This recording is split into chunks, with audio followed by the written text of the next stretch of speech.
আসসালামু আলাইকুম বন্ধুরা, কেমন আছো সবাই? আশা করি খুব ভালো আছো। আমি আলহামদুলিল্লাহ খুব ভালো আছি।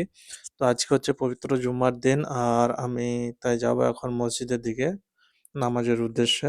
তো দেখতে পাচ্ছ আমি বেরিয়ে পড়লাম রেডি হয়ে। আর জুম্মার দিনে আমি যতটা শুনেছি আরকি হেঁটে যাওয়াটাই বেশি উত্তম বলে মনে হয়। তার জন্য আমি আজকে আমার গাড়ি নিয়ে যাব না। এখানে আমার গাড়ি লেগেছে দেখতেই পাচ্ছ। আমি এখন হেঁটেই যাব মসজিদের দিকে। আর মসজিদটা হচ্ছে আমার এখান থেকে মোটামুটি তোমার ৮০০ মিটার হবে। হেঁটে গেলে মানে ১০ থেকে ১২ মিনিট লাগে আরকি। আর এখন শীতের সময় তাই যে রোদটা গায়ের মধ্যে পড়ছে আলহামদুলিল্লাহ খুব ভালোই লাগছে। তো যেতে, যেতে আমি কিছু ভালো, ভালো গাড়ি দেখলাম তাই তোমাদেরকে একটু দেখানোর জন্য ভিডিওটা নিলাম। এখানে আছে GMC, ডিফেন্ডার, তারপরে তোমার BMW। তো এগুলো রাস্তার ধারে এমন অবস্থায় পড়ে থাকে, দেখে তো খুবই খারাপ লাগে। আমরা মনে হয় আমাদের পুরো লাইফের উপর যেন এত ভালো গাড়ি কিনতে পারবো না। কিন্তু আল্লাহ তাআলা চাইলেই হবে ইনশাআল্লাহ।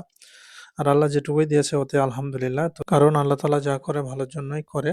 তো এই যে সামনে দেখতে পাচ্ছ এটা হচ্ছে সেই মসজিদ যেখানে আমি ৫ ওয়াক্ত নামাজ পড়ার চেষ্টা করি। আর একজন মুসলমান হিসাবে আমাদের সকলের ৫ ওয়াক্ত নামাজ পড়ার চেষ্টা করা অবশ্যই উচিত। তো দেখতে, দেখতে আমি চলে এলাম মসজিদের কাছে। দেখতে পাচ্ছ সামনে এটা হচ্ছে সেই মসজিদ। তো আমি এখন যাই ভেতরে নামাজ পড়ে আসি। সবাই ভালো থেকো। ইনশাআল্লাহ দেখা হবে নেক্সট ভিডিওতে।